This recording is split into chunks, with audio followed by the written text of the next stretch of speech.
Alors, Jacqueline Boucher, qui était à l'université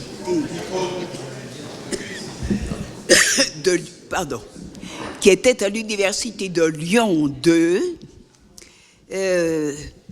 et que je connais depuis je ne sais pas combien de temps. On a visité assisté à des colloques, participé, fait des travaux, enfin bon, entre Lyon, Paris, Aix, et qui a fait une très belle thèse sur société et mentalité autour d'Henri III.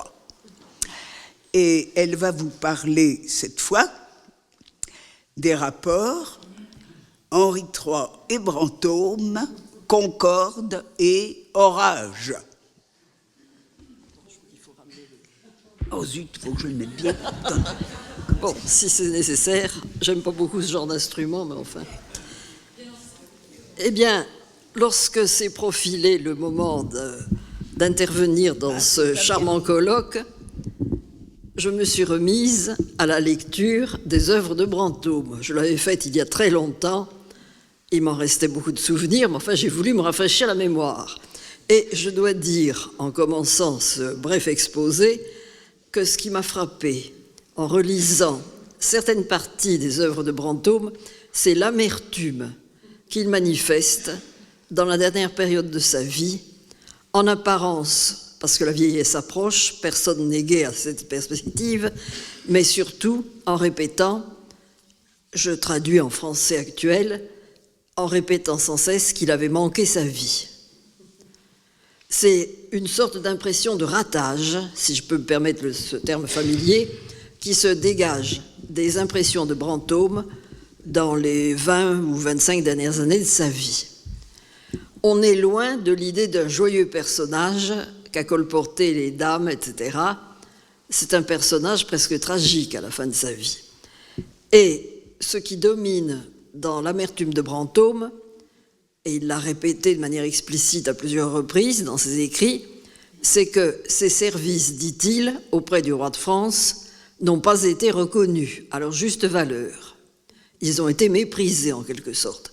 Il est certain qu'il fait allusion là à ces relations qui d'abord avaient été excellentes et ensuite qui en 1582 sont devenues exécrables avec le roi Henri III.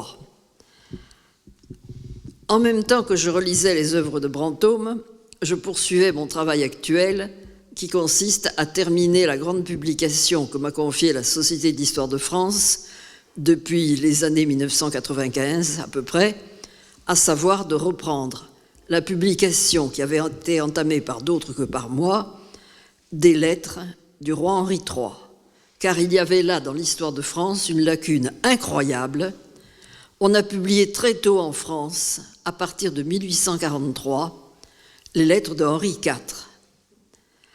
Dans la foulée, à la fin du XIXe siècle, on a mené très loin, et on l'a terminé au XXe, la publication des lettres de Catherine de Médicis. Mais Henri III connaît pas, n'existe pas. Il n'avait pas été jugé digne qu'on recherchât et qu'on publiât une quantité qui est pourtant considérable de lettres ou qui émanent de sa propre main ou qui ont été signées par lui, donc relues, etc. Ça ne compte pas. Il a régné 15 ans, on avait biffé cette partie de l'histoire de France. Alors, je suis à la fin de cette publication. Depuis l'an 2000, j'ai publié les tomes 5, puis 6, puis 7 des lettres de Henri III. Et actuellement, la préparation du dernier volume des lettres est très avancée. Peut-être dans 6 mois sera-t-elle terminée et pourrais-je remettre ce travail à la Société d'Histoire de France. Le tome 8, qui sera le dernier des lettres, comprendra un supplément général, c'est-à-dire de lettres qui, pour des raisons diverses, ont été oubliées ou n'ont pas été datées lors des précédents tomes.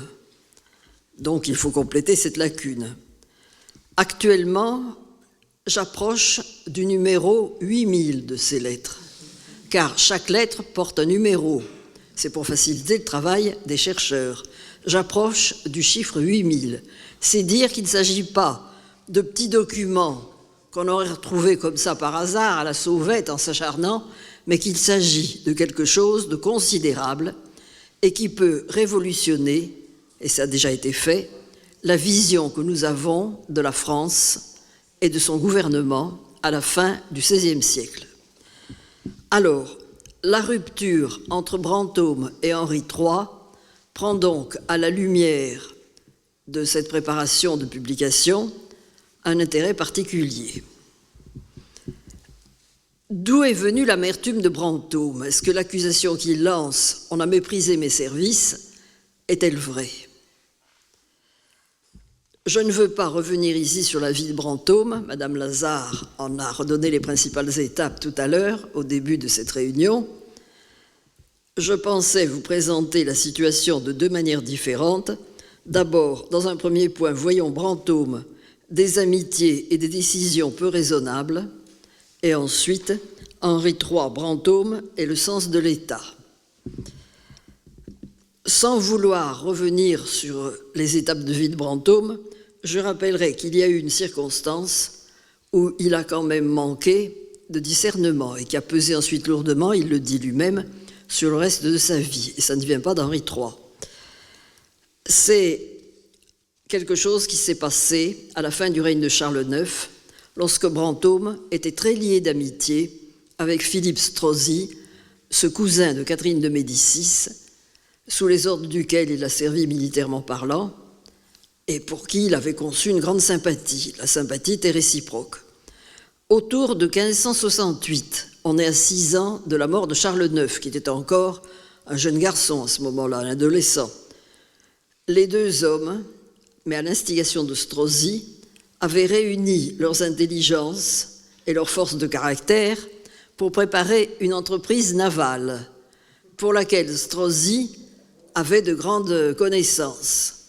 Cette entreprise, Brantôme y a fait allusion de manière assez précise, il s'agissait de constituer à leurs frais une flotte dans le port de Brouage. Actuellement, Brouage n'est plus un port océanique, la côte a été très envasée. Mais enfin, à l'époque, c'était un grand port français. Et cette flotte qu'ils allaient constituer à leurs frais, à quoi était-elle destinée? Le motif n'était pas très vertueux, ou du moins c'était peut-être vertueux si on prend la vertu au sens du caractère et pas au sens de la moralité.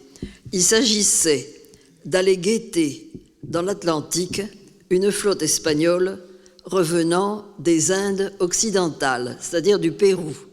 Ces flottes étaient protégées, bien entendu, parce qu'elles étaient guettées par toute espèce de bandits, et elles étaient généralement richement chargées, or, argent, pierres précieuses, etc. On espérait arriver à s'emparer d'au moins un navire de cette flotte espagnole attaquée, la ramener dans un port français qui aurait peut-être été Brouage, et se partager les profits de l'opération, après avoir déduit les frais engagés. Seulement, les deux compères, Strozzi et Brantôme, n'étaient peut-être pas des personnages très discrets. Ils auraient dû se douter qu'il y a des choses sur lesquelles il vaut mieux ne pas bavarder. Bref, il est probable que l'un ou l'autre a tellement bavardé que l'affaire revint aux oreilles de Catherine de Médicis, qui était, non pas en titre, mais de fait, encore régente au nom de Charles IX, parce que Charles IX, d'une part, était encore trop jeune pour régner par lui-même, et d'autre part, ce qu'on ne sait pas généralement, c'est que ce jeune roi, qui était très immature, refusait sa condition royale, et à certains moments de sa brève existence, il a fait une véritable grève de son métier de roi. Alors, il fallait bien que quelqu'un gouverne à sa place. Eh bien, la reine-mère était toute désignée pour cela. L'affaire revint aux oreilles de Catherine de Médicis, qui réprouva grandement le projet, parce que ce projet pouvait avoir des conséquences politiques. Depuis le traité de Cateau-Cambrésis en 1559, le roi de France, quel qu'il fût, et le roi d'Espagne, quel qu'il fût, étaient devenus d'abord alliés au point de vue familial, Philippe d'Espagne ayant épousé Élisabeth de France ou de Valois, sœur des derniers Valois, et d'autre part, le roi d'Espagne, devenu beau-frère des rois de France, était devenu leur allié officiel. Alors, apprendre que deux seigneurs importants de la cour de France, comme Strozzi et Brantôme, montaient une entreprise de piraterie contre l'Espagne, vous imaginez les conséquences. La reine-mère fit donner un avertissement aux deux compères. Et on a retrouvé les traces de tout cela.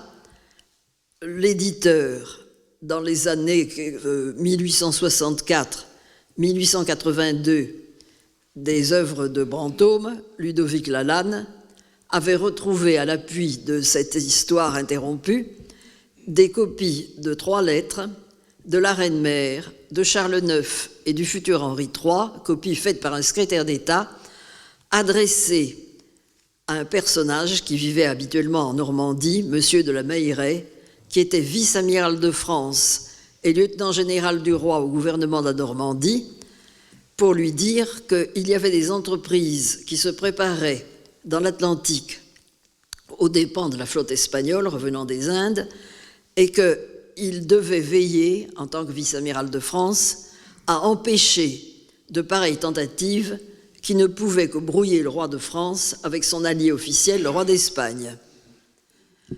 La lettre que le futur Henri III envoyait, dont on a gardé la copie, ces copies sont à la bibliothèque de l'Institut à Paris, dans les manuscrits Godefroy, eh bien, la lettre du futur Henri III est datée du mois de septembre 1568. L'affaire manquée à laquelle Brantôme a été mêlé dans ces années-là a eu pour lui de grandes conséquences. D'abord, il est probable qu'il comptait toucher un gros bénéfice de cette opération. Et puis, il nous dit lui-même, en racontant cette histoire, qu'il avait participé à ce projet, qu'il était tellement dévoué à Strozzi et aux entreprises qu'il préparait qu'il avait mis fin à un projet de mariage qui était entamé pour lui, très avancé, et dont il dit que s'il avait été réalisé, ce projet de mariage lui aurait préparé une vieillesse heureuse. Il ne dit pas que c'était avec une femme qu'il aimait, parce qu'il est probable qu'il n'aimait pas celle avec laquelle on préparait son union.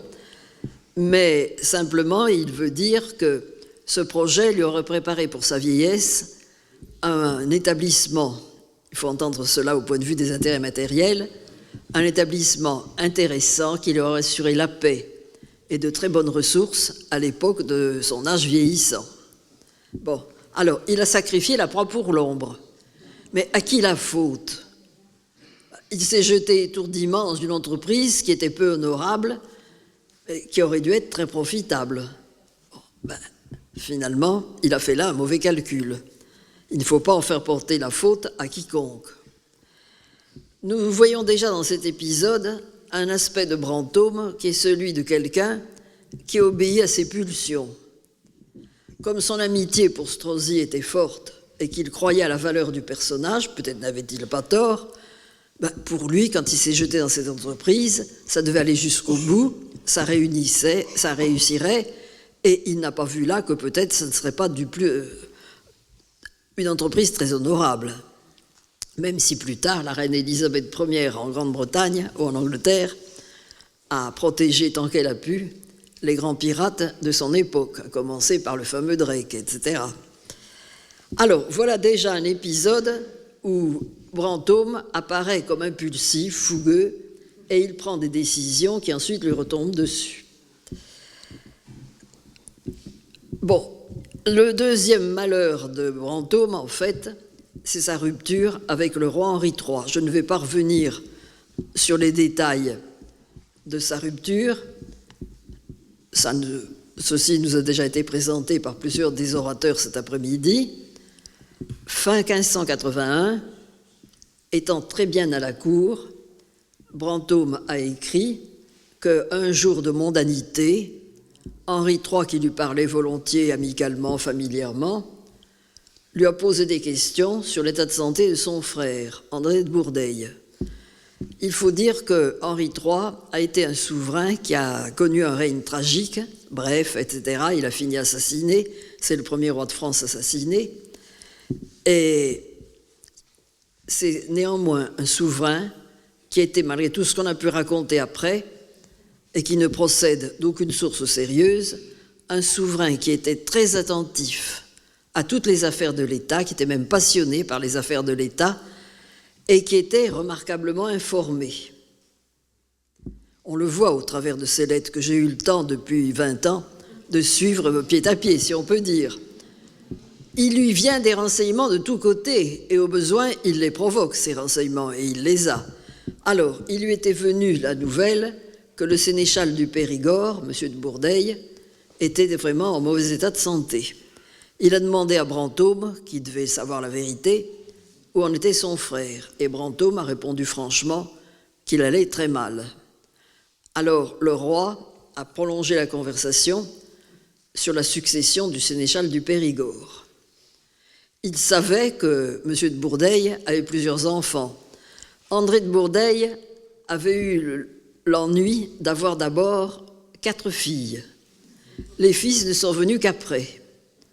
Et Henri III avait des motifs de connaître l'existence des fils d'André de Bourdeille, vu qu'il avait été sollicité et il avait accepté en son temps d'être parrain du plus âgé des fils d'André de Bourdeille, qui s'est prénommé Henri comme lui. Alors le roi dit à Brantôme « Quel âge a votre neveu ?»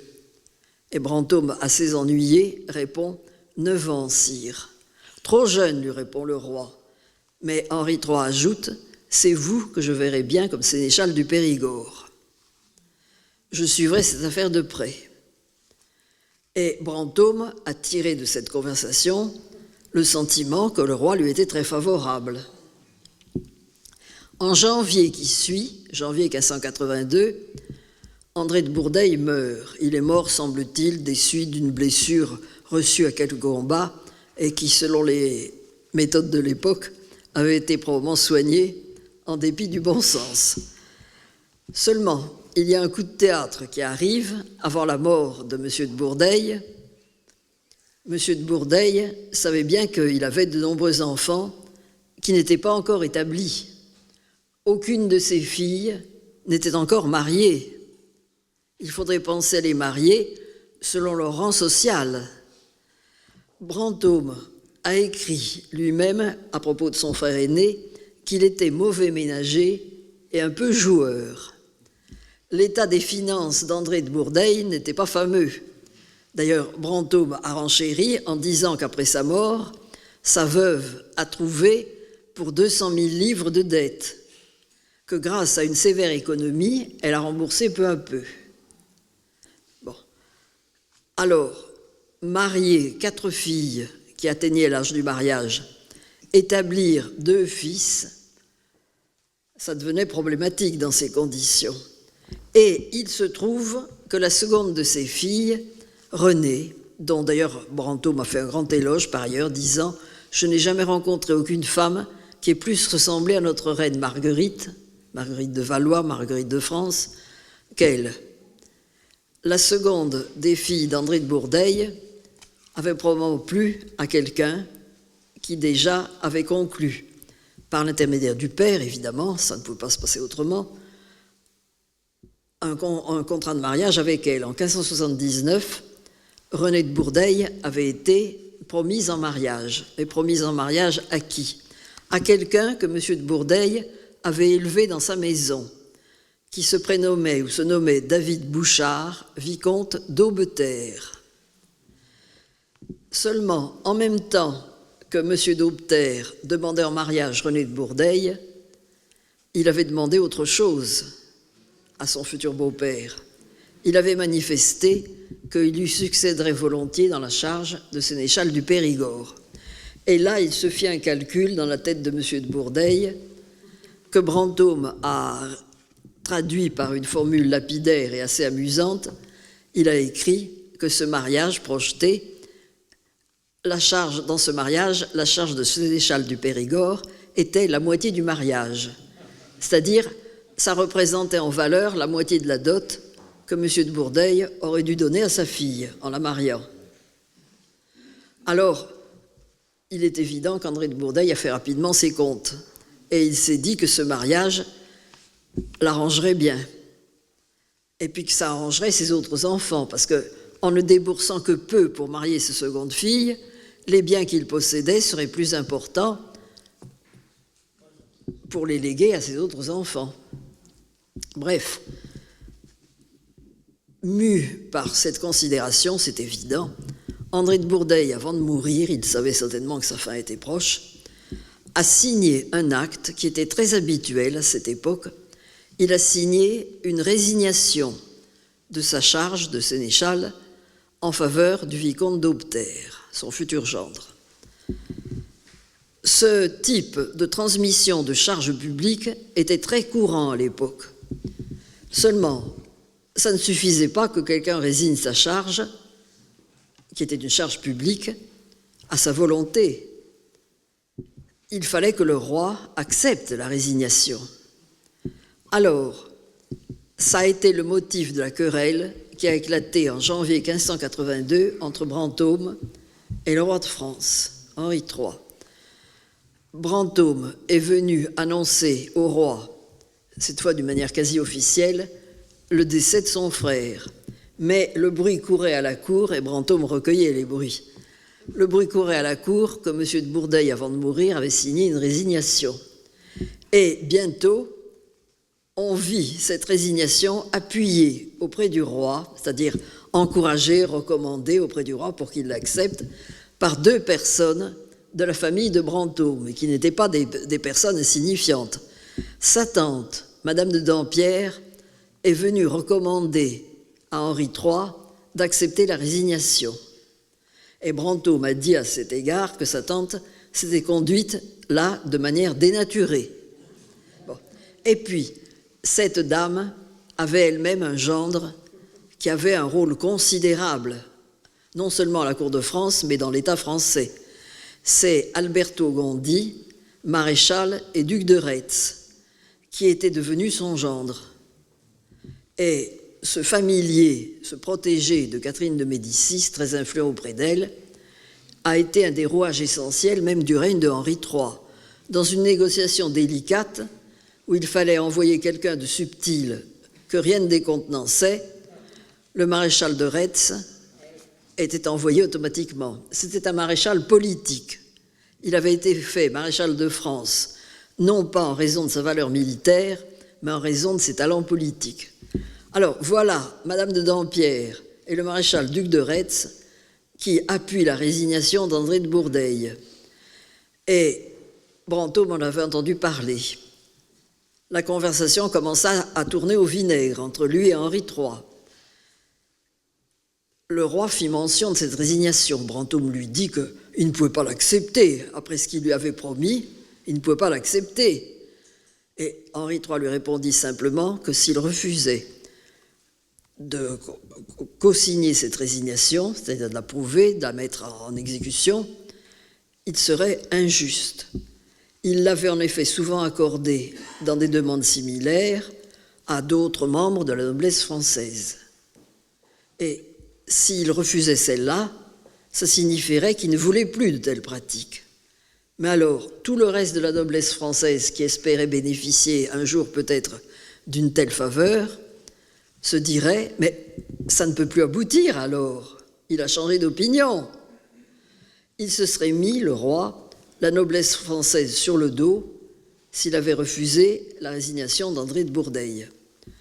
Alors, Henri III laissa entendre à Brantôme qu'il ne refuserait pas la résignation et qu'il allait l'entériner. Elle fut en effet entérinée par le roi dès le mois suivant, en février 1582. Et c'est alors que Brantôme, si on peut croire ce qu'il nous rapporte, a jeté au roi cette parole de fureur. Il lui aurait dit « Eh bien, sire, à ce coup, vous ne m'avez pas donné sujet de vous faire jamais service. » Ça signifiait « Je romps avec vous, j'entre en rébellion et vous allez voir ce que vous allez voir. » Bon. Dans l'époque où cela se passait, la situation était déjà tragique en France. Après plus de 20 ans de guerre civile, l'autorité du roi était en train de tomber à zéro, en dessous de zéro. De nos jours, son indice de popularité aurait chuté à vitesse grand V. Enfin, et Henri III le savait. Tout le règne de Henri III et surtout les dernières années ont été une bataille passionnée de sa part pour maintenir les institutions royales, donc l'autorité du roi.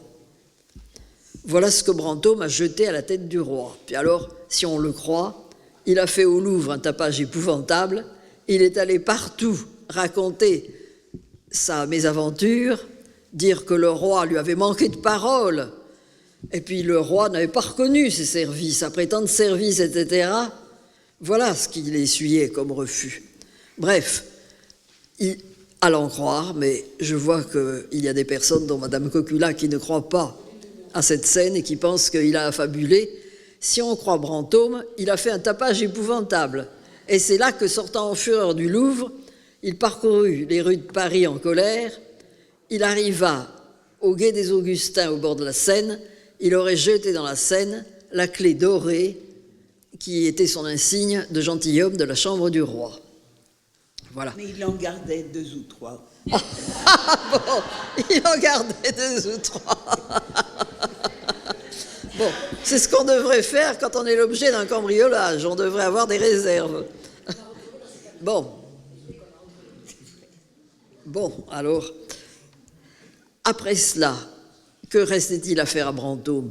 Rentrer chez lui. Il est rentré chez lui, mais c'était la rupture avec le roi. Or, il y a quand même des choses qui ont adouci le refus d'Henri III de lui donner la charge de sénéchal du Périgord. Dans la fin de leur conversation dramatique, le roi a dit à Brantôme qu'il ne fallait pas qu'il prenne aussi mal le refus qu'il lui opposait, qu'il se trouverait bien d'autres circonstances où il pourrait lui dispendier ses bienfaits. Comme la colère de Brantôme avait continué de rugir dans le Louvre pendant plusieurs jours après la scène, le roi envoya à Brantôme, il le dit lui-même, on peut le croire, si tout a vraiment existé comme cela, le roi lui envoya son premier valet de chambre, M. Duhalde, qui était un digne gentilhomme, car la charge de premier valet de chambre du roi était donnée à cette époque à des gentilshommes et non pas à des hommes de rien. Il est vrai que cette charge ne condamnait pas quelqu'un à passer le balai ou la serpillière ou à refaire le lit du roi, mais lui valait la charge de remplir des missions en province auprès des institutions. Et les valets de chambre du roi, même les simples valets de chambre, étaient recrutés dans des milieux sociaux extrêmement différents. C'était un vrai carrefour social que la situation de valet de chambre du roi à la fin du XVIe siècle. Bref, voilà la situation. Brantôme rentre chez lui en fureur. Il va se venger. Comme il l'a dit au roi, on va voir ce qu'on va voir. Comment a-t-il pris les offres de Henri III de lui donner un autre bienfait, comme une mauvaise plaisanterie, un mensonge ou une insolence de la part du souverain? Je n'en sais rien. Enfin, il l'a toujours pris très mal, il n'y a pas cru. Alors, à partir de ce moment-là, tout est rompu entre Brantôme et le roi de France. C'est quand même une affaire très grave. Il s'est mis dans la position de ce qu'on appelait à l'époque un mécontent en rébellion. Il n'était pas le seul. Le principal parti de France, à la fin du XVIe siècle, c'est celui des mécontents. Bon, alors, ça n'a peut-être pas cessé depuis. Bon, enfin, les choses, il ne faut pas sortir de son contexte.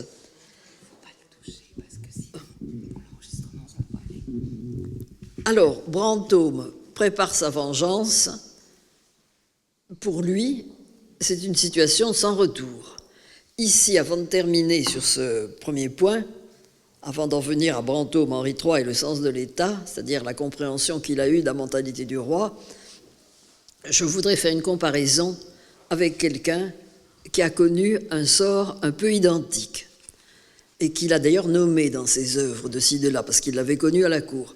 Je le comparais avec un gentilhomme qui s'appelait Antoine de Beauvais-Nangis, qui était un seigneur très possessionné en Île-de-France.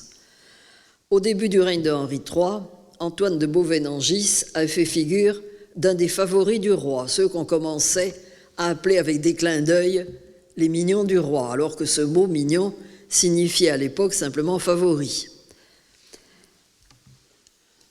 Beauvais-Nangis avait cru que sa carrière future était assurée. Le roi lui manifestait une grande faveur.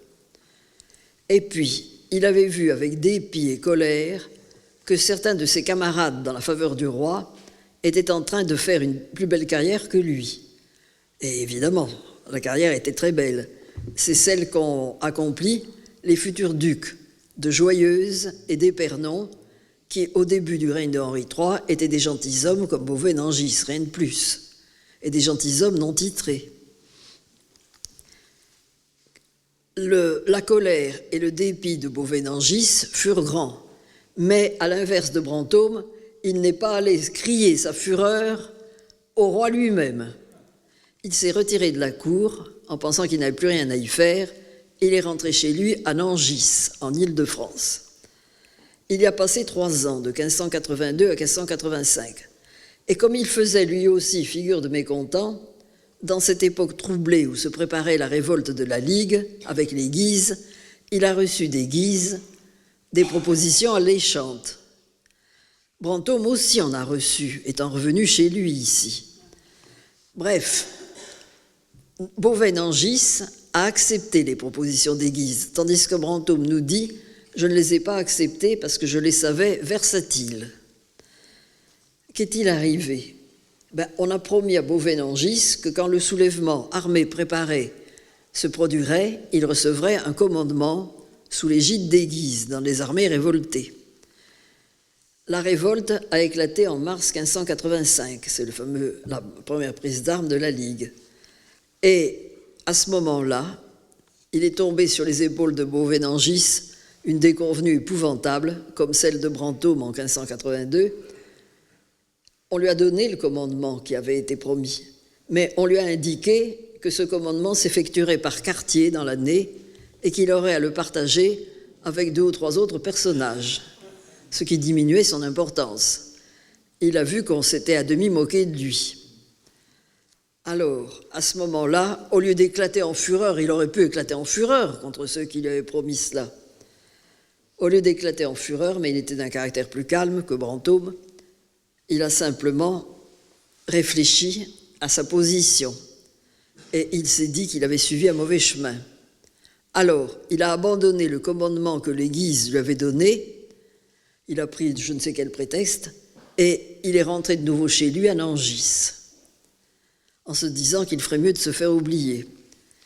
Et en 1587, ayant su que Henri III essayait de regagner à sa cause les gentilshommes qui étaient passés à la Ligue, il s'est dit que le moment était venu de se réconcilier avec le roi.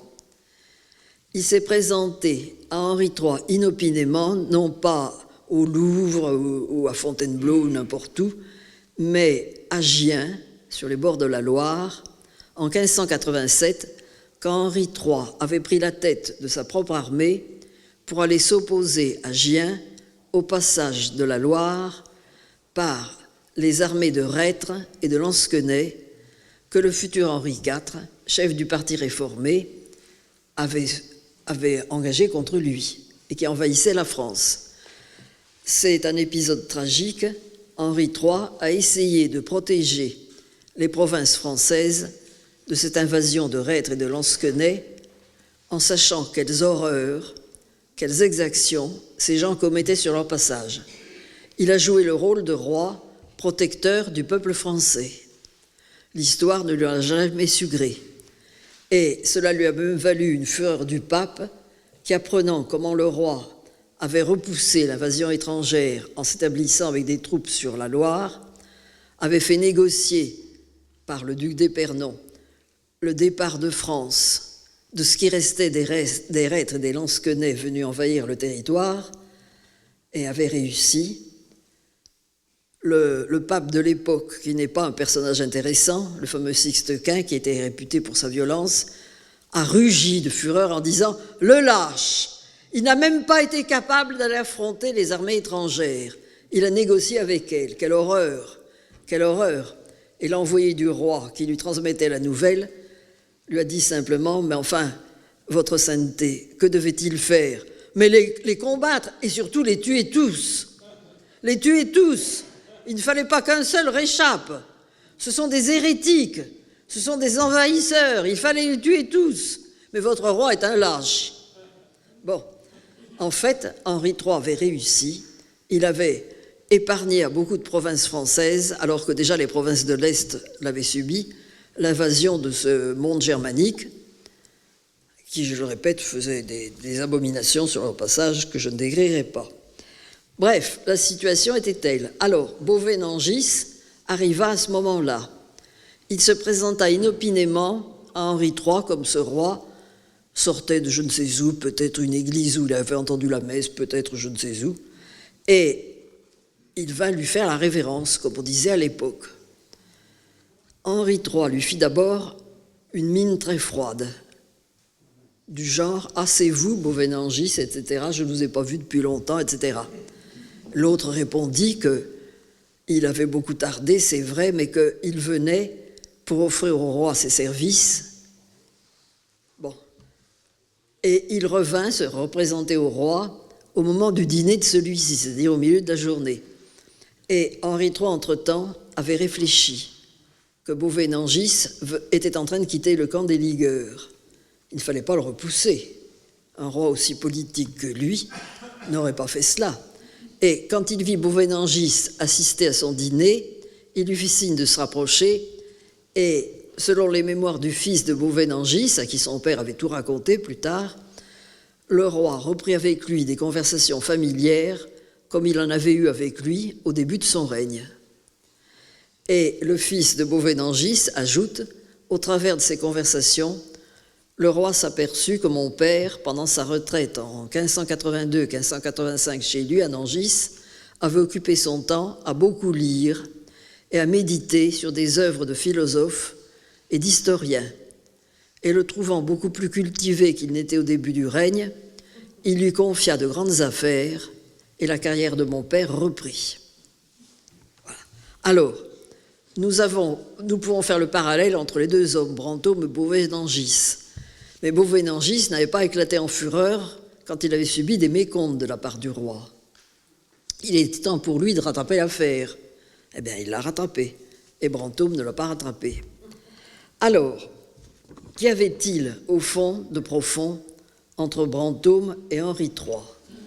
Je pense, à bien lire tous ces documents, que ce qui les séparait profondément, c'était le sens de l'État qu'Henri III avait et que les historiens, pendant longtemps, si bêtement ou si mal documentés, ont nié. Depuis la fin du XVe siècle, était en construction en France ce qu'on a appelé l'État moderne, qui est très différent de l'État féodal.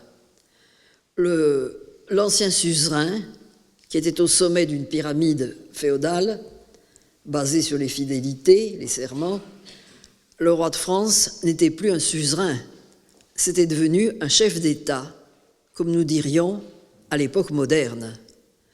Et il envoyait ses ordres à des hommes, c'était toujours des hommes, qu'il avait nommés lui-même, à qui il faisait confiance et qui le servaient un peu comme le servent au XXe, au XXIe siècle les préfets, les officiers supérieurs, etc.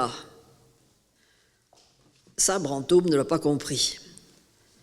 Henri III, dans toutes ses lettres, est visiblement le défenseur de l'État. D'ailleurs, il a laissé derrière lui une œuvre législative énorme. Si les historiens avaient daigné consulter les péripéties législatives de ce règne, ils s'en seraient rendus compte. Mais vous pensez, un individu aussi douteux que Henri III, un être hybride.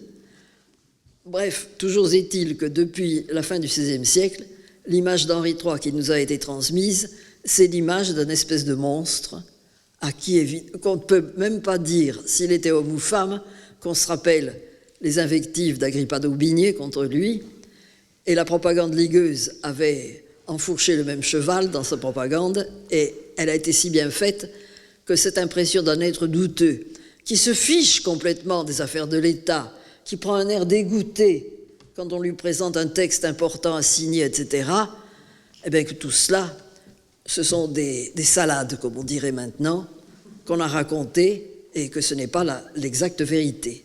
Qu'on regarde simplement l'œuvre législative de Henri III, le fait qu'il a convoqué 2 fois, en 15 ans de règne, les États généraux, plus une assemblée de notables, il avait entrepris pour cette assemblée une œuvre de réforme générale de l'État.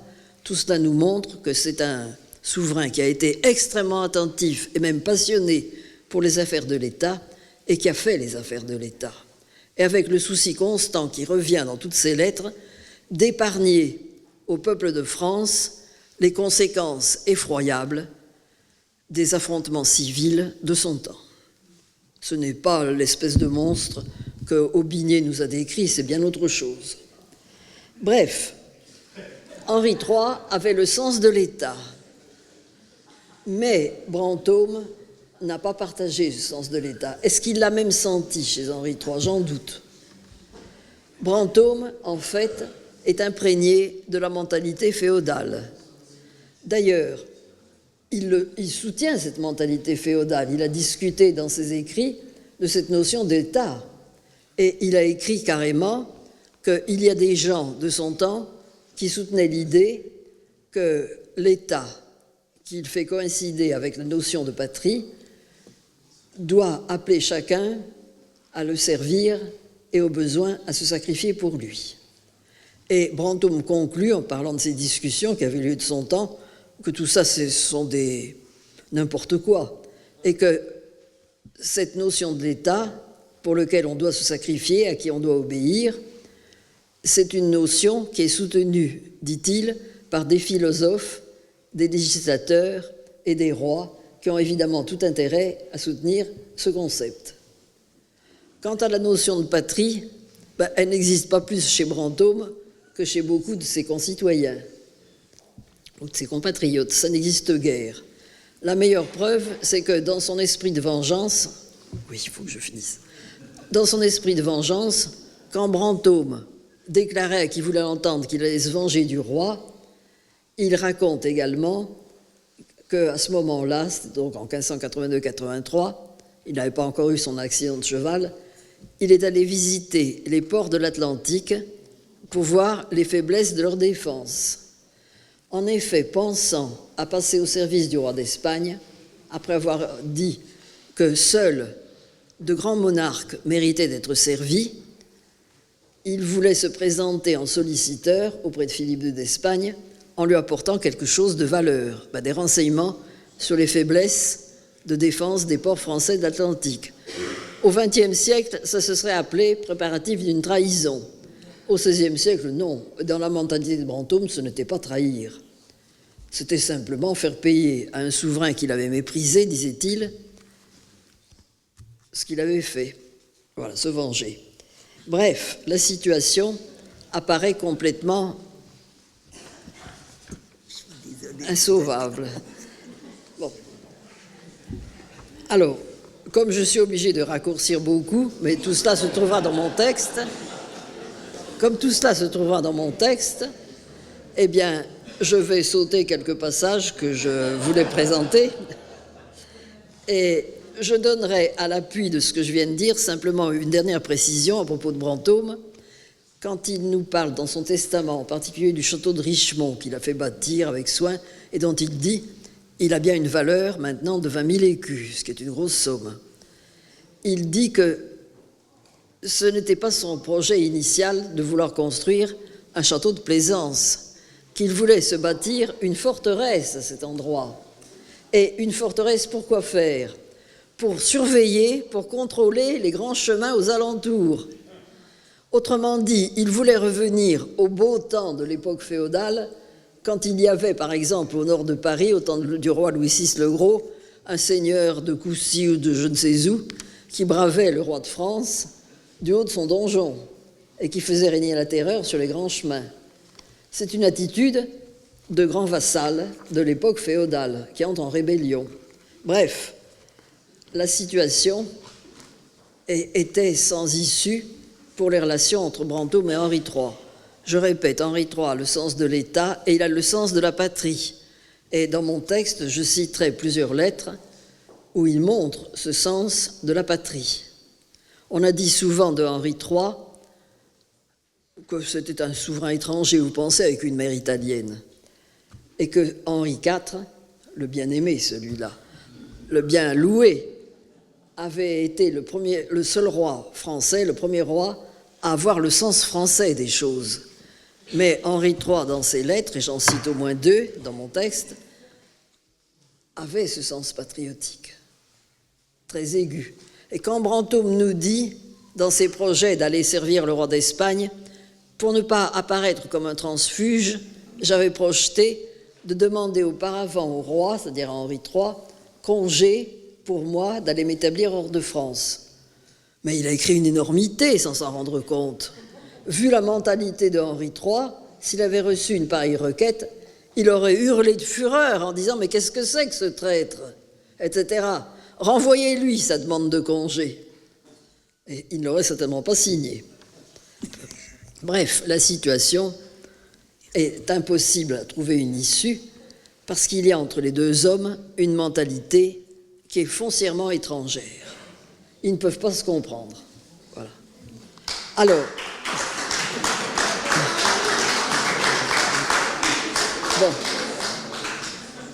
je laisse tomber des épisodes que j'ai insérés dans mon texte. J'espère qu'il ne paraîtra pas trop long, mon texte. Et je conclus donc sur cette notion que c'est le caractère fougueux de Brantôme et sa conception des choses qui ont fait son malheur. Il pouvait ne pas rompre avec Henri III quand il l'a fait en 1582, il pouvait faire comme Bouvet-d'Angis, il aurait pu reprendre sa carrière sur d'autres bases s'il n'avait pas été impétueux et campé sur ses positions comme il l'était, mais sa mentalité était si éloignée de celle du roi qu'il était impossible que les deux hommes retrouvent un terrain d'entente.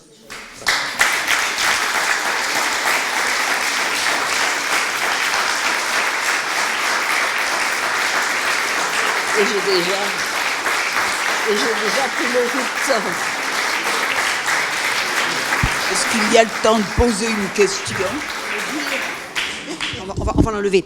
Je voulais dire que Brantôme se comporte, vu de la cour, comme un Gascon.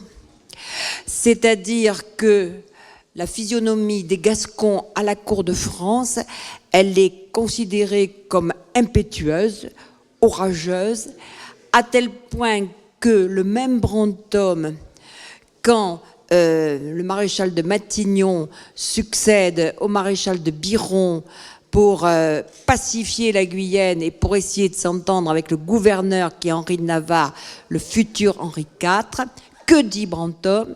Il dit on a envoyé, le maréchal de Matignon, un froid normand au pays des cervelles chaudes. Et donc, Brantôme était positivement une cervelle chaude.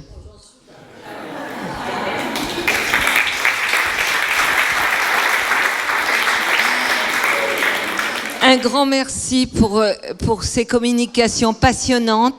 Je vous demande une petite minute d'attention.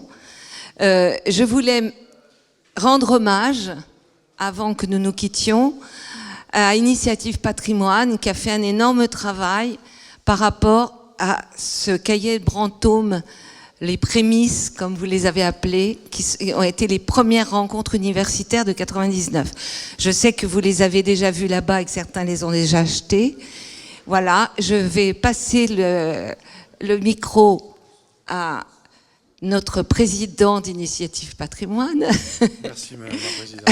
Juste, bon, c'est peut-être par galanterie qu'on l'a fait. À Brantôme, ça se fait.